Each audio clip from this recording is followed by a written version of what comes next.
जय गुरुदेव नाम किसका? प्रभु का। प्रभु का पावन नाम। जय गुरुदेव। प्रभु का पावन नाम। जय गुरुदेव।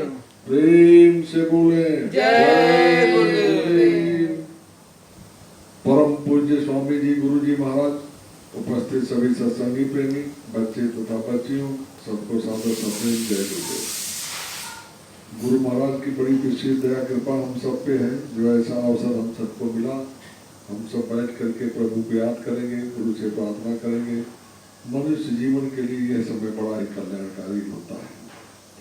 जब भी ऐसा अवसर मिले इसका लाभ लेना चाहिए। मैं एक प्रार्थना बोल रहा हूँ, आप लोग इसको दोहराइए।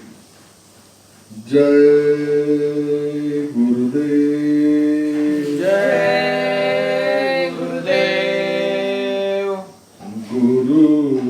चरण कमल बलिहारी रे। गुरु चरण कमल बलिहारी रे। मेरे मन की दुविधा तारी रे। मेरे मन की दुविधा तारी रे। गुरु चरण कमल बलिहारी रे। गुरु चरण कमल बलिहारी रे। भव सागर में नीर अपारा। भव सागर में नीर अपारा। भव सागर में नीर अपारा। भव सागर में नीर अपारा। डूब रहा नहीं मिले किनारा। डूब रहा नहीं मिलत किनारा। गुरु पल में लीन उबारी रे। गुरु पल में लीन उबारी रे। गुरु चरण कमल बलिहारी रे। गुरु चरण कमल बलिहारी रे। काम क्रोध मद लोभ लुटेरे। काम क्रोध मद लोभ लुटेरे। काम क्रोध मद लोभ लुटेरे। काम क्रोध मद लोभ लुटेरे। जन्म जन्म के बैरी मेरे। जन्म जन्म के बैरी मेरे। गुरु ने दीना मारी रे। गुरु ने दीना मारी रे। गुरु चरण कमल बलिहारी रे। गुरु चरण कमल बलिहारी रे। भेद भाव सब दूर कराए। भेद भाव सब दूर कराए। भेद भाव सब दूर कराए। भेद भाव सब दूर कराए। पूर्ण ब्रह्म एक दर्शाए। पूर्ण ब्रह्म एक दर्शाए। घट घट ज्योति निहारी रे। घट घट ज्योति निहारी रे। गुरु चरण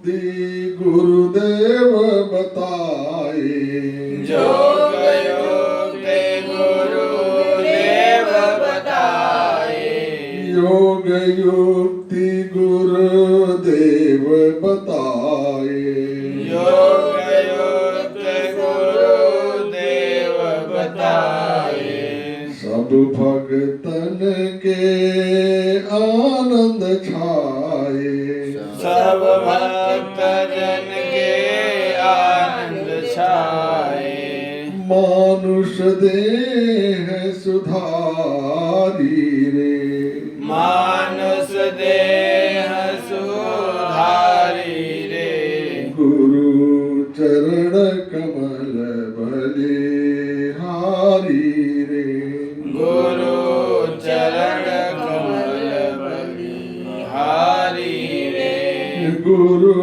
चरण कमल बलिहारी रे, गुरु चरण कमल बलिहारी रे। जय गुरुदेव। जय गुरुदेव। प्रातः स्मरणीय सदा सर्वत्र वंदनीय परम पूज्य स्वामी जी गुरु जी महाराज के चरणों में कोटि कोटि प्रणाम। उपस्थित सभी सत्संगी प्रेमी बच्चे तथा बच्चियों सबको सप्रेम दे देते। मनुष्य जीवन में गुरु का सबसे बड़ा महत्व, इसीलिए कहा गया कि गुरु चरण कमल बलिहारी रहे। गुरु के चरण कमल की बलिहार है, उनके रज का बलिहार है, उनके चरणों की रज की बहुत बड़ी कीमत है। गोस्वामी लिखा कि गुर पद मद रंजन अंजन रंजन, यानी गुरु के चरण का जो धूल है वो अमृत के तुल्य है। गुर पद रज मृद मंजुल अंजन, राग अमी अद्रिक दोष विभंजन, यानी उस चरण के धूल को यदि आप प्रेम से लगा रहे हैं तो आपके सारे कष्टों को दूर करने वाला है। इसलिए उसको कहा गया गुरु चरण कमल बलिहारी। गुरु आपके चरणों की बहुत बहुत बलिहारी है, बहुत बड़ी कृपा है। और गुरु बहुत कृपा करते भी हैं, बिना उनकी कृपा के जीव इस संसार से निकल नहीं सकता है। वो हर तरीके से कोशिश करते हैं कि अगर ये जीव आया है, इसको मौका मिला है, क्योंकि उनको मालूम है कि इसके बाद या बार कष्ट में जाएगा, तो इसलिए वो पूरी कोशिश करते हैं कि ये जीव इस मौके को चूकने ना पावे। सतयुग के समय में एक बहुत बड़े राजा धरती पे थे, पूरी दुनिया में उन्हीं का राज्य था। चित्रसेन या ऐसे कुछ नाम था उनका। तो वो राज्य उनका बड़ा था, उनके वैभव भी बड़ा था, और वो खुद भी बहुत बड़े मतलब समर्थवान थे।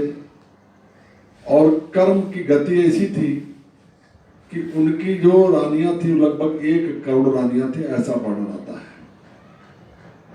अब आप ये समझो कि 1 करोड़ जिनके पास रानियां हो और उनके पास कोई संतान ना हो, उसके लिए उसकी क्या स्थिति बनती है। महाराज दशरथ की वही स्थिति त्रेता में थी। 4 रानियां उनके पास, 3 रानियां उनके पास थी, लेकिन उनके पास पुत्र नहीं था, संतान नहीं थी। इस चिंता में वो अपने गुरु के पास गए। रास्ता कहाँ मिला? गुरु से मिला। गुरु के अलावा कहीं रास्ता नहीं।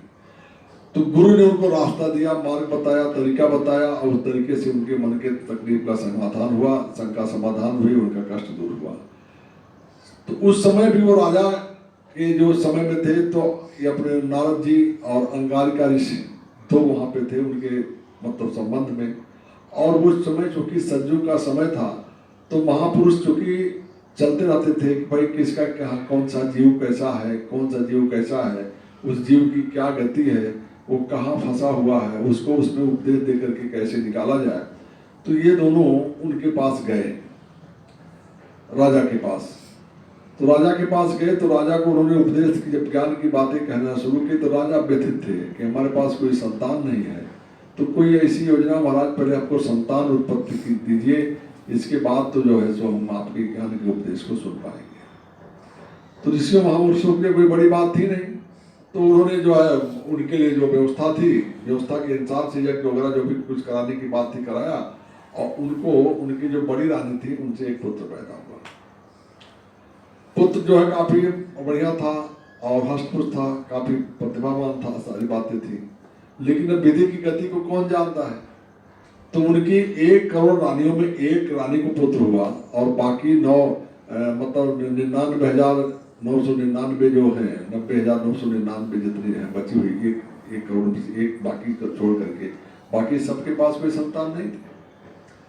तो शुरुआत में सबको अच्छा लगा कि बाद में ईर्ष्या जलन तैयार हुआ। तो उन लोगों ने क्या किया कि उसको विष दे करके उस बच्चे को जो है खत्म कर दिया। अब वो बच्चा जब बुरा तो राजा बहुत दुखी हुए और काफी उसमें उस व्यथा में काफी परेशान। जब उनकी व्यथा को देखा तो उन्होंने अपने गुरु के नारद को याद किया। अंगारिका ऋषि आए, उनसे कहा कि महाराज ये आपने इसको दिया, ये क्या कर दिया आपने। तो जो कि नारद तो सब जानते थे, उनको उपदेश देना जरूरी था। उपदेश कैसे दें वो उसके लिए उन्होंने एक माध्यम बनाया था। और उस जीव और दूसरे जीव का भी रास्ता कैसे साफ हो, उद्धार हो गया कि कहीं तीर पे कई निशाने होते हैं महापुरुषों के। तो नारद जी ने कहा कि ठीक है, आप व्यतीत मत होइए। उन्होंने शोधा और उस जीवात्मा को जो अमर लोक में थी वहां से उसको ला करके बुलाए और आ करके उस बच्चे के शरीर को और प्रवेश किया उसने। तो राजा बहुत खुश हुआ, कहने लगा कि बेटा तुम आ गए, बहुत अच्छा हुआ। तुम कहाँ चले गए थे, कैसे हो, मैं कितना व्यथित था, कैसा था, क्या था। लेकिन क्योंकि उसमें आने वाली जीवात्मा को ज्ञान हो चुका था, उसने कहा कि देखिए, काहे का आप हमारे पिता और काहे का हम आपके पुत्र। हम लोग पता नहीं कितनी बार इस संसार में एक दूसरे के पिता पुत्र हुए हैं, उसका ज्ञान आपको नहीं है। यहाँ पे ये शरीर का संबंध सिर्फ होता है जीवात्मा, न किसी पुत्र न किसी के पिता, कहीं किसी कुछ नहीं होता।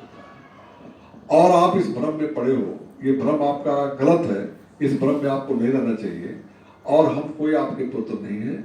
और हम तो जो कि यहाँ पे इसलिए आए थे, उसने अपनी कहानी बताई अपने जीवन की कि मैं क्यों यहाँ आपके आया था।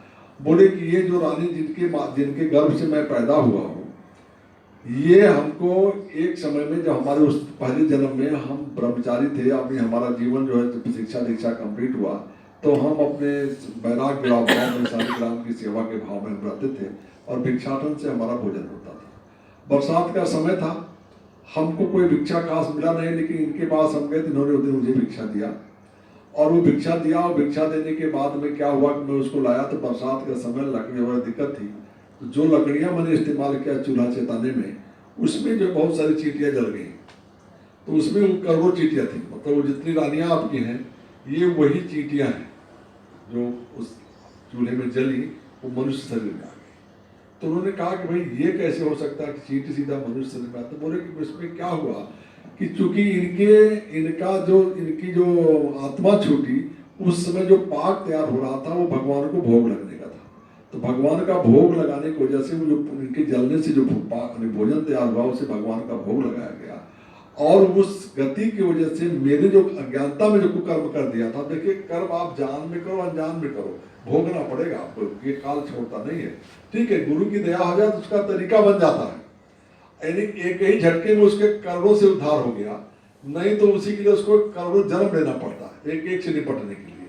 लेकिन ये गुरु की दया को उसने ऐसी व्यवस्था रच दिया कि उन लोगों ने अपना वो कर्म कर्जा इनसे उतार लिया, इनको जहाज देकर, जैसे उसने इनको अग्नि में झोंक दिया था, ऐसे उन्होंने इनको जहाज दे करके बाकी रानियों ने उनका जो इनका अदला बदला छूट गया। और उसका अदला बदला ये छूट गया कि जो वो मतलब उसको भिक्षा दिया था तो पुत्र रूप में उसको आकर के बोला हमारा इनके साथ हमारा कर्जा निपट गया और मेरे सारे कर्जे अब खत्म हो गए हैं और राजा साहब मैं अब अपने अमर लोक में जाऊंगा, आप इस बात को समझ लो, यहाँ कोई किसी का नहीं है। राजा को इस बात का ध्यान आ गया और महापुरुष नारद जी का और अंगारिका ऋषि का ये बात सफल हुआ कि अपने जीव को बचाने के लिए राजा ने बैराग लिया और बैराग लेकर के अपनी तपस्या में चले गए।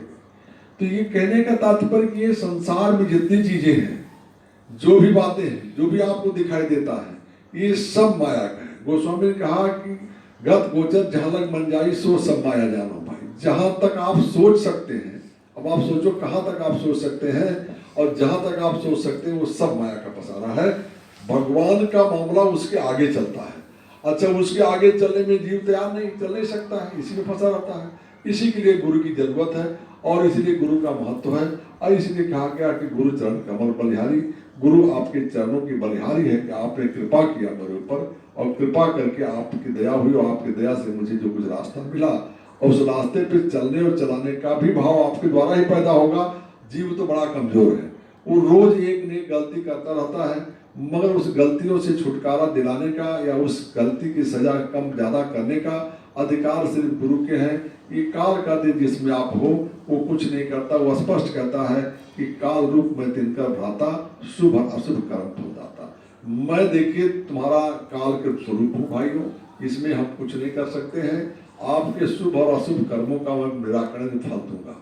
जैसे आपने काफी परीक्षा में लिख दिया, आपका जो सवाल सही है उसका नंबर सही, जो गलत है उसका नंबर गलत बच्चों का। ऐसे जीवन में आपने खेती किसानी की, अच्छा फसल लगाया, सारा काम किया, आपने खाद पानी समय से दिया तो आपकी फसल अच्छी, जो नहीं समय पे दिया उसकी फसल नहीं अच्छी, भगवान उसमें कहीं कुछ कर दिया। आपको अधिकार पूरा दे दिया गया कर्म का कि पूरा कर्म आप अपने तरीके से आप कर सकते हो और उसमें आप अपने आप निश्चिंत रहो कि आपको आपके कर्मों का फल मिलेगा।